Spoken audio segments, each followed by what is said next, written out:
नमस्कार, मैं रविंद्र कुमार हिंद वॉइस पर आज आपसे सीधे मुखातिब हूँ। आज हम दो चीज़ों पर चर्चा करेंगे।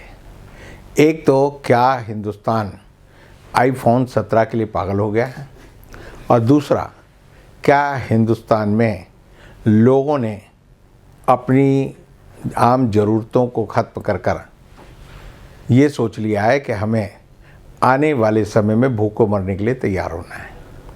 वैसे दोनों बातें एक ही सिक्के के दो पहलू हैं, और ये ऐसी बातें हैं कि हिंदुस्तान का जो मीडिया है, हिंदुस्तान का जो आवाम है, हिंदुस्तान के जो नेता हैं, वो सब हर चीज़ को अपने अपने तर्क के आधार पर परखते हैं और ये सिद्ध करने में लगते हैं कि वो ठीक है। अब देखिए कि अमेरिका ने हिंदुस्तान पर 50% टैरिफ लगा दिया और हमारी प्रेस ने कहा कि भाई इससे हिंदुस्तान को फ़ायदा होगा, अमेरिका को नुकसान होगा। फिर अमेरिका ने H-1B वीज़ा का जो रेट है वो $1,000 से बढ़ाकर $1,00,000 कर दिया, और तब हमारे मीडिया ने और सरकार के जो भक्त हैं उन्होंने कहना शुरू कर दिया कि इससे हिंदुस्तान को फ़ायदा होगा, हिंदुस्तान की प्रतिभा हिंदुस्तान में रहेगी, हिंदुस्तान से जो ब्रेन ड्रेन हो रहा था, बुद्धि का निकास हो रहा था, वो लोग वापस हिंदुस्तान लौट आएंगे और हिंदुस्तान में स्टार्टअप शुरू होंगे, हिंदुस्तान का ट्रेड व्यापार और हिंदुस्तान में ज्ञान विज्ञान का बड़े पैमाने पर विस्फोट होगा और हिंदुस्तान की अर्थव्यवस्था बड़ी तेज़ी से आगे बढ़ेगी। ये दोनों तर्कों को सुने तो एक पुराना चुटकुला है जो आपको याद आ जाएगा कि एक बार एक आदमी से दूसरे आदमी का झगड़ा हो गया। पहले वाला आदमी ताकतवर था, उसने दूसरे आदमी को घूसा मारा, उससे उसके 2 दांत टूट गए, और जब उसे मुंह खोला तो 2 दांत उसके हाथ में आ गए। तो वो अपने दोस्त से बोला, देखो ठीक हुआ, मेरे को आज सुबह ही डॉक्टर के पास जाकर अपने दांत निकलवाने थे और इस आदमी ने फ्री में मेरे दांत निकाल दिए। तो ये ऐसे ही है जैसे गिर पड़े तो हर गंगे, कि भाई हमें तो गिर गए, हम तो गंगा में स्नान करना था। तो ये अवसरवादी सोच हिंदुस्तान को कहीं आगे नहीं ले जा रहा। ये बताता है कि हमारी मजबूरी है, और मजबूरी का मैं एक उदाहरण देता हूँ जो कि जाटों के बीच की एक कहावत है कि ठाड़ा मारे रोने ना दे और खाट छीन ले सोवण ना दे, कि ऐसे मारा कि आदमी जो है बैठ गया, रोने काबिल नहीं रहा, और खाट छीन ली तो सोने काबिल नहीं रहा। तो अमेरिका हिंदुस्तान के साथ ऐसा ही बदला ले रहा है, और उस बदले की जगह मोदी जी ने हमें एक बड़ा अच्छा रास्ता सुझाया कि हमें स्वदेशी को अपनाना है। हम स्वदेशी अपनाएंगे तो स्वदेशी के मंत्र से महात्मा गांधी ने ब्रिटेन, ग्रेट ब्रिटेन, जिसका कभी दुनिया में सूरज नहीं डूबता था, उसको इस बात के लिए मजबूर कर दिया कि वो हिंदुस्तान से अपना पूरा राजपाट समेटे और ब्रिटेन वापस चला जाए। भारत में स्वदेशी चीज़ों के समर्थन के लिए महात्मा गांधी ने विदेशी चीज़ों की होली जलवाई। लोगों ने अपने कोट, लोगों ने अपनी पैंट, लोगों ने विदेशी कपड़े, विदेशी छाते, विदेशी उपयोग की सारी चीज़ों को तिलांजलि दे दी, और तिलांजलि देकर उन्होंने वहाँ के उद्योग व्यापार को पूरी तरह नष्ट कर दिया, जिससे ब्रिटेन, जो कि दूसरे विश्व युद्ध की वजह से ही वैसे ही कमज़ोर हो गया था, दोबारा उठ नहीं खड़ा हुआ, और उसने कहा कि हम हिंदुस्तान के लोगों को अपना राजपाट सौंपते हैं, और उन्होंने हिंदुस्तान को कहा आप अपना राज खुद संभालो, हम तो अपने जाते अपने गांव, सबको अपनी राम राम राम। अब हिंदुस्तान आज आज़ादी के 75 साल बाद जब हमारा संविधान लागू हुआ, एक दोराहे पर खड़ा है। अब वो दोराहे क्या है? आप देखिए, दिल्ली हो, बम्बई हो, किसी भी बड़े शहर में चले जाइए, एक अंधाधुंध लोगों में एक होड़ लगी हुई है, और वो काहे की है कि हमें iPhone 17 लेना है। हम किसी भी चीज़ को ख़रीदने से पहले देखते हैं कि उसमें क्या क्या विशेषताएं हैं, क्या क्या उसके टेक्निकल फीचर्स हैं, क्या उसके ख़रीदने का हमें फ़ायदा होगा और क्या होगा। लेकिन आईफोन को लेकर दीवानगी है, एक ऐसी दीवानगी है जिसको आप कह सकते हैं रोमांटिसिज्म है। जैसे क्रेज़ होता है कि भाई, जैसे आप देखते होंगे कि बहुत सारी औरतें, बहुत सारे लोग बार बार क्या कहते हैं, मैंने मोदी जी को छू लिया। अब छूने से क्या फ़र्क आया? मुझे तो नहीं लगता कि छू लिया। मैंने मोदी जी ने मेरी तरफ देख लिया।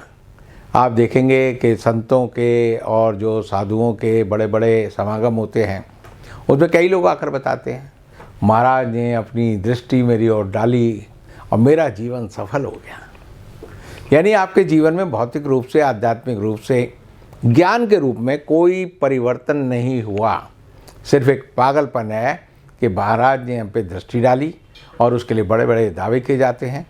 एक दावा किया जाता है कि उन्होंने दृष्टि डाली तो मेरा कैंसर ठीक हो गया। एक दावा किया जाता है उन्होंने चरणामृत दिया तो मेरी डायबिटीज़ ठीक हो गई। एक दावा किया जाएगा कि मेरे घर में उन्होंने अपनी फ़ोटो लगाने के लिए इजाज़त दी तो मेरे घर में सुख समृद्धि आ गई। तो ये टोटके, झटके और लटके ये किसी तरह से किसी देश को, समाज को कहीं आगे नहीं बढ़ाते। अब लोगों को लगता है कि iPhone 17 लेना जीवन का सबसे बड़ा ध्येय है। मुझे अपने बचपन का एक किस्सा याद आता है। धर्मयुग में कहानी छपी थी कि झाबुआ में एक औरत अपने बच्चे को लेकर एक पेड़ के किनारे बैठी थी और उसका बच्चा मर गया। और जब बच्चा मर गया तो वो उसका विलाप कर रही थी। लोगों ने पूछा भाई क्या हुआ? तो उसने कहा कि मेरा बेटा जिद कर रहा था कि रोटी खाऊंगा तो सब्जी के साथ खाऊंगा, और मैं इतनी गरीब हूँ कि मैं इसे सब्जी नहीं दिला पाई, तो इसने जिद पकड़ ली कि रोटी नहीं खाऊंगा। और रोटी ना खाने की वजह से वो बच्चा जो है उसने प्राण त्याग दिए, लेकिन रोटी नहीं खाई। तो उस बच्चे की जिद और आज के युवाओं की जिद में कोई फ़र्क नहीं है। धर्मयुग ने उस समय उस बच्चे को लेकर एक पूरा विशेषांक निकाला था, और वो विशेषांक का मकसद ये था कि बताना कि लोग किसी भी ऐसी अबूझी चीज़ के लिए अपने प्राण न्यौछावर कर सकते हैं, त्याग सकते हैं, जो वास्तव में उनके लिए उतनी ज़रूरी नहीं है। और यही जो है विज्ञापन की, यही आज की समाज की, दुनिया की सबसे बड़ी जो टेक्नोलॉजी है वो ये है कि वो चीज़ें जो आपके जीवन में ज़रूरी नहीं हैं उनको ज़रूरी बना दिया जाए। अब समझिए अगर हम जैसे टाइम कैप्सूल में बैठकर या टाइम मशीन में बैठकर 1980 में पहुंच जाएं और किसी आदमी को कहें कि एक फ़ोन के लिए लोग जो है 4-4 दिन सड़क पर बैठकर दुकान खोलने का इंतज़ार कर रहे हैं, तो लोग हंसेंगे। ऐसी कौन सी चीज़ है जिसके लिए लोग 4 दिन इंतज़ार करेंगे? फिर पता चलेगा जी जिस लड़के ने पहला iPhone मुंबई में ख़रीदा वो एक सेलिब्रिटी हो गया, उसकी फ़ोटो छप रही है, सब उसकी फ़ोटो डाल रहे हैं कि ये पहला नौजवान है जिसकी किस्मत ने साथ दिया और इसने iPhone 17 खरीद ली। अब आप समझिए iPhone 17 खरीदना कोई ऐसी क्रिया नहीं है कि आपने किसी ओलंपिक में गोल्ड मेडल जीता है, या आपने किसी परीक्षा में फर्स्ट क्लास फर्स्ट आए हैं, या आपने गोल्ड मेडल जीता है। एक क्रिया है जिसमें आप जाकर पैसे देते हैं और एक चीज़ खरीद लेते हैं, लेकिन जो उपभोक्ता का मन बनाया गया है वो ये बताया गया कि इन चीज़ों के आने से ही आपका जीवन सफल है। और इसलिए आप देखते हैं कि लोगों की जो मूल्य हैं, जो आस्थाएं हैं, जो विश्वास हैं वो बदल रहे हैं। इसीलिए लड़के जो है जब शादी करते हैं तो लड़की से ज़्यादा, दुल्हन से ज़्यादा ये चाहते हैं कि दहेज जो है वो ज़्यादा होना चाहिए। दहेज में मुझे मर्सिडीज़ मिल गई तो मैं किसी भी लूली लंगड़ी काली लड़की से शादी करने के लिए तैयार हूँ। यानी कि समाज में मानवीय मूल्यों की जगह हमने चीज़ों को ज़्यादा महत्व दिया है, और चीज़ों को देकर हमने जो एक भौतिक समाज बनाया है उस समाज में प्रेम, निष्ठा, समर्पण, त्याग, बलिदान, इनका कोई वैल्यू नहीं रहा। आदर्श खत्म हो गए हैं। समाज और देश के सामने इस समय कोई आदर्श नहीं है, और जब आदर्श नहीं है तो उसका कारण क्या है? उसका कारण ये है कि हमारे देश में कोई महामानव ही नहीं है। लोग, गांधी जी कहते थे कि भाई अपने कपड़े जला दो, वस्त्र जला दो, लोगों ने जला दिए। जब भूदान आंदोलन हुआ और विनोबा भावे ने कहा अपनी ज़मीन दान कर दो, लोगों ने ज़मीन दान कर दी।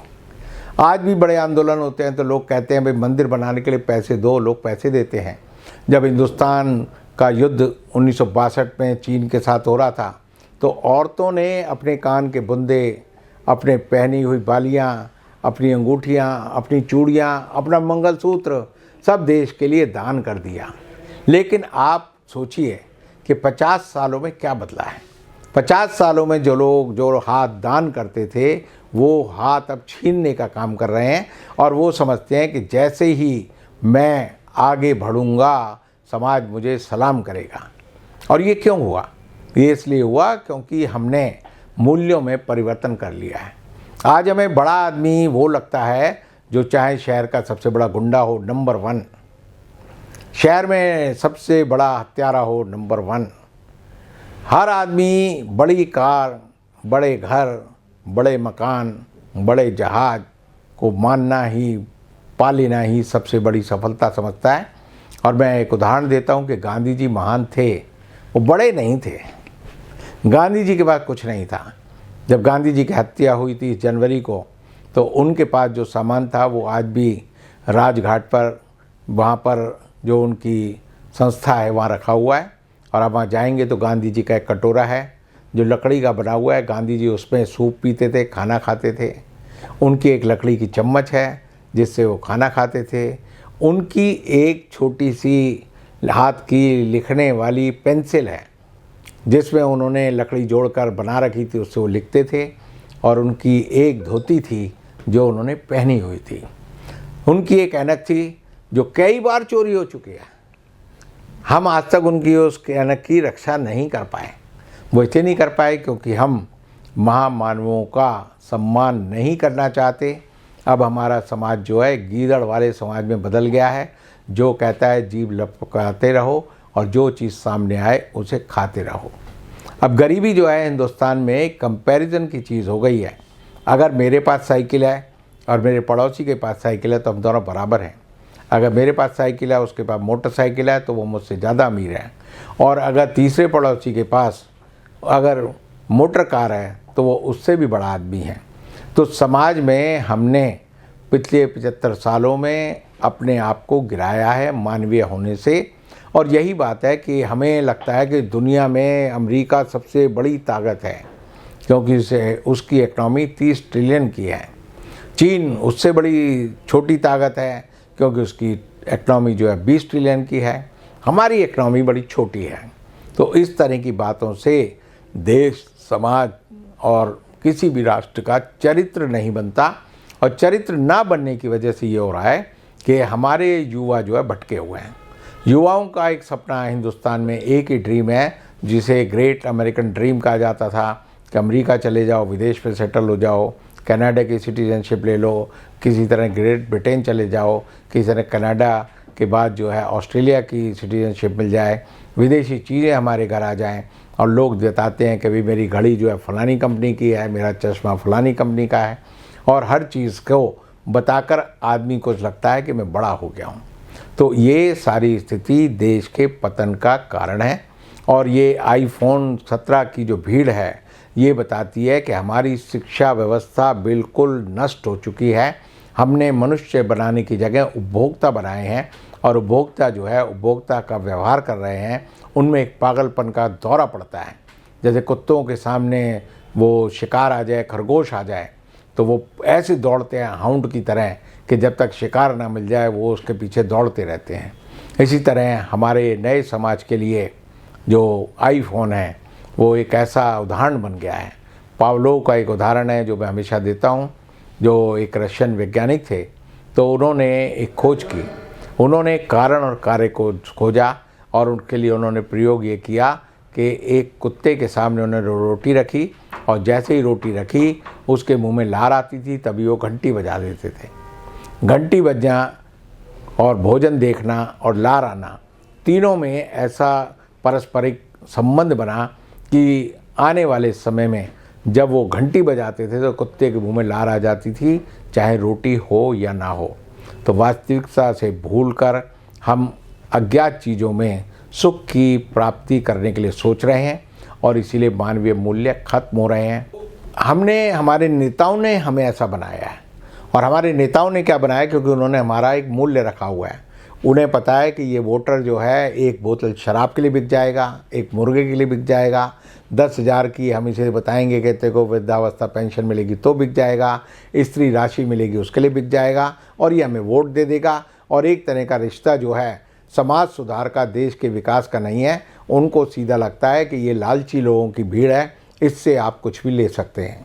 अब जो आखिरी बात है वो ये है कि हमारे प्रधानमंत्री 5-6 दिन से रोज़ बार बार कहते हैं स्वदेशी अपनाओ, लेकिन ये ऐसे ही है कि महात्मा गांधी के पास एक औरत अपने बच्चे को लेकर गई और बोली मेरा बेटा जो है ये गुड़ बहुत खाता है। तो महात्मा गांधी ने कहा कि तुम जो है 1 महीने बाद मेरे पास आना। 1 महीने बाद वो आई तो महात्मा गांधी ने उस बच्चे को बुलाया, बोला बेटा गुड़ खाना अच्छी बात नहीं है, गुड़ नहीं खाना चाहिए। तो उस औरत को बड़ा गुस्सा आया, बोली ये बात तो महात्मा जी 1 महीने पहले भी कह सकते थे। तो महात्मा जी बोले 1 महीने पहले मुझे ये गुड़ खाना बड़ा पसंद था, पहले मैंने छोड़ा, छोड़ने के बाद अब मैं आत्मबल से इस बच्चे को कह रहा हूँ कि गुड़ खाना अच्छी बात नहीं है। तो मोदी जी को भी ये उदाहरण लेना चाहिए। मोदी जी स्वदेशी का राग पट पट बोल देते हैं, फिर 8,450 करोड़ के जहाज़ में बैठकर चले जाते हैं। फिर मोदी जी जो है 2,500 के 3 लाख के जो सूट पहनते हैं, उनके जूते 90,000 रुपये के हैं, उनका चश्मा जो है 2.5 लाख रुपए का है, उनकी जो कलम है वो 3 लाख रुपए की है, उनकी घड़ी जो है वो 5 लाख रुपए की है। तो ऐसे में मोदी जी जो बात कहते हैं वो ऐसे लगता है जैसे मोदी जी ढोंग कर रहे हों। मोदी जी की बात में कोई सच्चाई नहीं है। मोदी जी उन धर्म गुरुओं की तरह जो कहते हैं गुरु जो करता है वो मत करो, गुरु जो कहता है वो करो। यानी गुरु रसगुल्ले खाएगा और तुम्हें कहेगा चने खाओ, दंड पे लो। तो आप समझिए ऐसे गुरु को लोग जो है कहते हैं ये पोंगा पंडित है, ये धर्म गुरु नहीं है, ये औगड़ नहीं है, ये लोगों को धोखा देने वाला दगाबाज है। और आज के हमारे हिंदुस्तान में जितने भी लोग सत्ता में बैठे हैं वो ऐसे ही दगाबाज हैं, बड़ी बड़ी आदर्श की बात करेंगे और आपको जीवन में भटकाने के लिए आईफोन का जुमला सामने रख देंगे।